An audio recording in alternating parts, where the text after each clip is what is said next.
Good day, everyone. For today, we are going to talk about setting goals for success.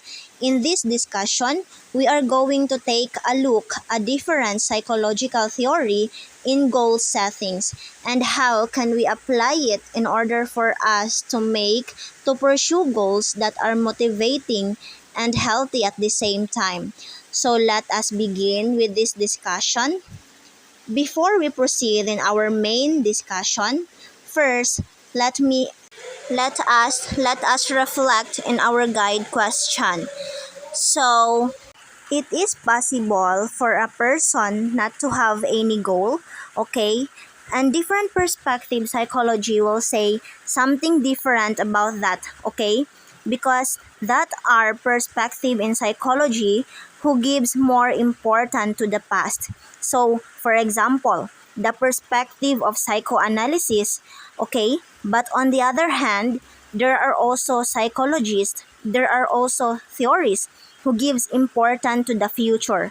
Hence, there are more likely talk about goals and a lot of theories of spoken about the importance of goals in our lives. That's why I think it's very hard for person not to have any goal even if you're not doing anything. We have a goal because your goal is to rest. Sometimes you are not awake of your goals. Sometimes you are not doing behaviors and you don't know why you are doing them in the first place, okay? Even theories like Freud not talk about goals, but I think they ask them if people have goals. They would still says that we do have goals, only that we are not conscious about it, okay? For example, Freud might say it to you that your goal in relating to that person is for you to be able for you to overcome your unresolved issues back in childhood, and you're not conscious about it. Your goal is helping other people, is that you want a feeling of success in able to help someone. So what I'm telling to you here is that not all goals are conscious. So maybe an unconscious and some unconscious motivation will continually affect us ever beyond our awareness, and there are instances wherein we pursue the active goals, and because of that we are become unhealthy. What if your goal is to show people that you've better than that? So let's proceed. One important factor in pursuing goals is your capability. Stay committed and to make your dreams come true. Now let's talk about that concept in psychology. We call that a self-efficacy, which proposed by Albert Bandura. And according to Bandura, the term self-efficacy was first coined by psychologist Albert Bandura in 1977. Canadian-American psychologist and a professor at Stanford University. He originally proposed the concept in his own words as a personal judgment of how well done can execute courses of action required to deal with prospective situation in 1977. And also, to Bandura, the person's self-efficacy is the person believes about her capacity to exercise a measure of control over his behavior and over events that take place around them. It sounds about complex, but in layman's term, if you have high self-efficacy, so it means that you believe that you are be able to do what you want to do. And people who have low self-efficacy may believe that they are not skilled enough to do what you're asking them to do. For example, public speaking is a good example for this one.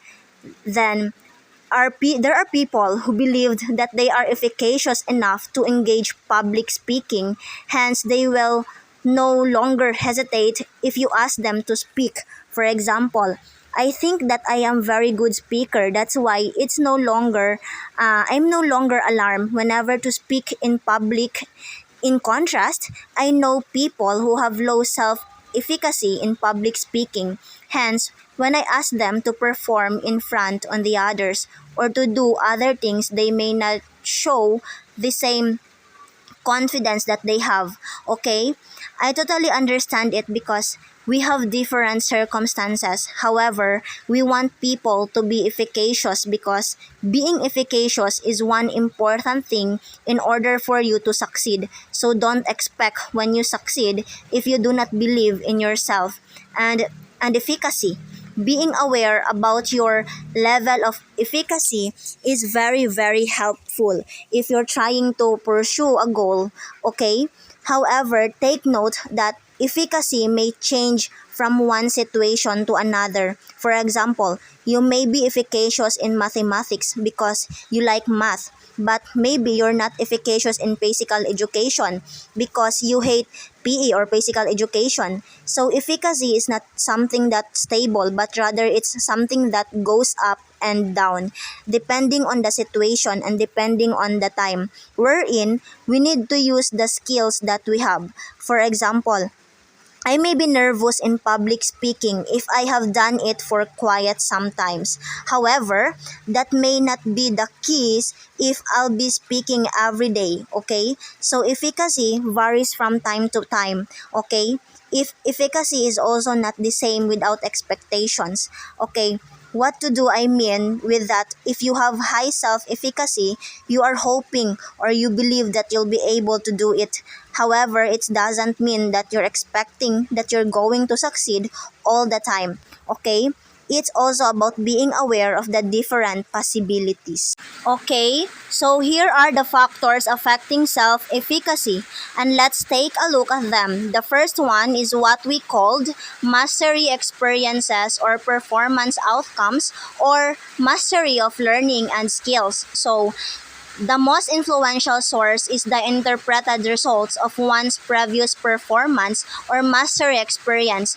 When talking about mastery experiences, this refers to the experience. When talking about mastery experience, this refers to the experience one's gained when they take a new challenge and are successful at doing so. And of course, if you have moral experience in that area, then your moral life to have higher self-efficacy in that area as well. Okay, at the same time, if you're not so good with that, then you're going to have low self-efficacy in that aspect or in that area of concern. The next one is what we call vicarious experiences or social role models or a good social model. Vicarious experiences involve observing other people successfully completing a task. When one has positive role models in their life, especially those who display a healthy level of self-efficacy, one is more likely to absorb that at least a few of those positive beliefs about the self. Social role models including older sibling, older friends, camp counselors, parents, aunts and uncles, grandparents, teachers, coaches, and employers. And in Bandura's story, when we say a model, the model is the person that we look after. Sometimes we imitate their behavior. So it's important to have good models. Your model can be your parents, can be your teacher, can be your favorite basketball player, or etc. So if your model is your parents, then it's good to have a responsible parent. In other words, you and your parents both are singers, example, okay? It's important for your parent to show their trust in you when you're going to sing, because if your parent doesn't believe in you, then how are you supposed to believe in yourself? And next, we also have social persuasion. Of course, it's also important factor. So, social persuasion is receiving positive verbal feedback while undertaking a complex task persuades a person to believe that they have the skills and capabilities to succeed. And also, as Redmond 2010, self-efficacy is influenced by encouragement and discouragement pertaining to an individual's performance or ability to perform. So, example of social persuasion. For example, if one were telling an elementary school child they are capable of achieving greatness and they should set out to achieve anything their heart desires, this would be how verbal persuasion looks in action. And of course, emotional and psychological states or emotional stability. The emotional, physical, and psychological well-being of a person can influence how they feel about their personal abilities in a particular situation. And also, Bandura believes that if you are emotionally unstable or if you're anxious or worried during that time that you have to perform, then your performance is not going to be that good. Okay, so it's important for you to be relaxed and to become composed whenever you're going to use your skills, okay, and don't be distracted. Last one is imaginal experiences or visualization. James Maddox in 2013 has suggested a fifth route to self-efficacy through imaginal experiences, the art of visualizing yourself behaving effectively or successfully in a given situation. Imaginal experiences or visualization is basically someone attempting to portray their goals as achievable. It's like the old saying that goes, it's so close you can almost taste it. Visualization is about putting yourself in your head in a pole position to being capable of achieving anything one sets their mind to. That would be all my discussion. Thank you. And the continuation would be discussed by Pauline Agubiba. So once again, good day. I am Pauline May Aguiva, the second reporter for this topic. And now, this is the continuation of Miss Ansha's report, the topic 11 entitled Setting Goals for Success. Dweck's mindset. Perhaps someone like American inventor Thomas Edison, whose improvements to the light bulb has made it a symbol for moments of brilliance. But while Edison was a highly intelligent and talented individual, he was not born a success. And he didn't develop the light bulb in one day, or even on his own. It took a long, slow process of curiosity, dedication, and hard work. In her book Mindset, renowned Stanford psychologist Carol Dweck says that it's not intelligence, talent, or education that sets successful people apart. According to Dweck, people either have a fixed or a growth mindset, and the one that you adopt can affect every aspect of your life. First is the fixed mindset. A fixed mindset is the belief that your intelligence, talents, and other abilities are set in stone. You believe that you're born with a particular set of skills and that you can change them.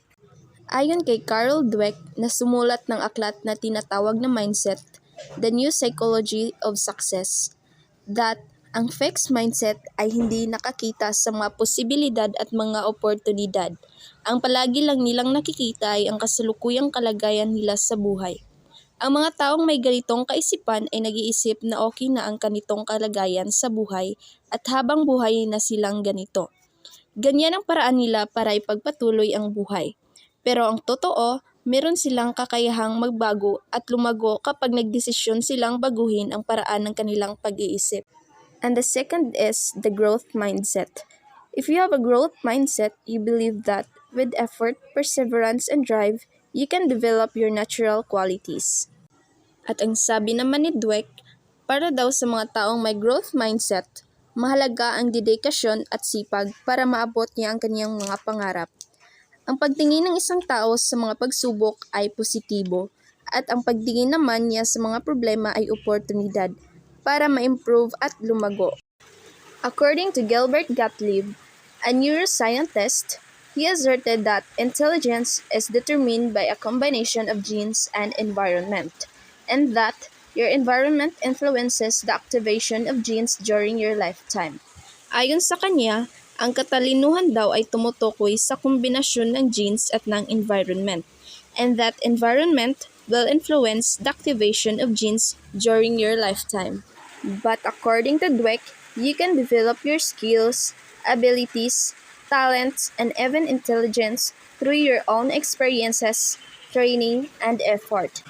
You use feedback and mistakes as opportunities to improve, while enjoying the process of learning and becoming more productive. And this is what Dweck calls purposeful engagement. And let's proceed to Locke's goal setting theory. Goal setting theory refers to the effects of setting goals on subsequent performance. Researcher Edwin Locke found that individuals who set specific difficult goals perform better than those who set general easy goals. Locke proposed five basic principles of goal setting, such as clarity, challenge, commitment, feedback, and task complexity. One of the most effective ways to stay motivated is to set goals for yourself. However, the type and quality of goals you set affects how well they will work. Like for example, imagine you are 30 pounds overweight and want to drop some extra weight. When setting your goal, you have several options. You could say, I want to lose weight within the next year. I will go on a diet to lose the weight. This goal is pretty vague and poorly defined. You have not specified how much weight you want to lose or what concrete steps you will take to lose it. Alternatively, you could say, I want to lose 2 pounds a week for the next 4 months. I will exercise for at least 30 minutes, 5 days per week. I will also change my diet to include 3 servings of fruits and vegetables as well as whole grain products. I will also limit myself to eating out just 1 day per week. This goal is much more specific and includes actionable steps. The simple act of setting an effective goal gives you a better chance of realizing that goal. So, these are five effective goal setting principles. Number one is clarity. A clear, measurable goal is more achievable than one that is poorly defined. In other words, be specific. The most effective goals have a specific timeline for completion. The second is the challenge. The goal must have a decent level of difficulty in order to motivate you to strive toward the goal. The third principle is the commitment. Put deliberate effort into meeting this goal. Share your goal with someone else in order to increase your accountability to meet the goal. Next is feedback. Set up a method to receive information on your progress toward a goal. If losing 30 pounds in 4 months turns out to be too hard, it is better to adjust the difficulty of your goal midway through the timeline than to give up entirely. And the fifth principle is the task complexity. If a goal is especially complex, make sure you give yourself enough time to overcome the learning curve involved in completing the task. In other words, if a goal is really tough, make sure you give yourself some padding to give you the best chance at succeeding. So, how we do use this in our life?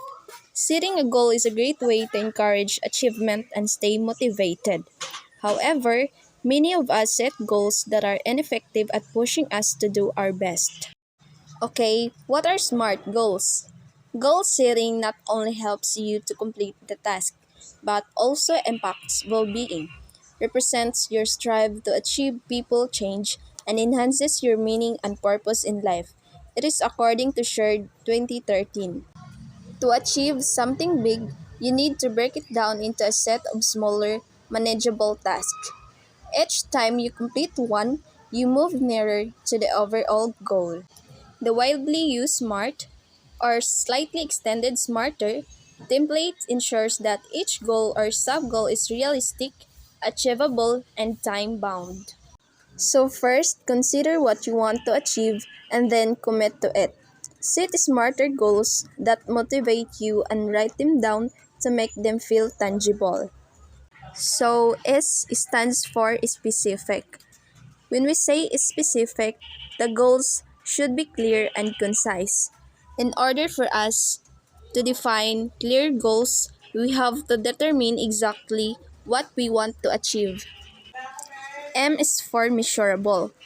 What does success look like and how is it measured? So it is important to measure success the right way because it informs how you spend your time and effort. A is for achievable. The goal or task must be challenging but possible. Gently pushing the limits encourages improvement and growth. And the next is R, which stands for relevant. Does the goal fit with your overall life goals and core values? A relevant objective makes sense that it fits the purpose of the grant, it fits the culture and structure of the community, and it addresses the vision of the project. And the T is time bound. So when will you finish? So in time bound, every objective has a specific timeline for completion. And E stands for exciting. What excites you? The benefits should be worthwhile to maintain commitment. And the last is reviewable. Circumstances change, revisit the goals, and revise if needed. And that's all for this topic. Thank you for listening and God bless us all.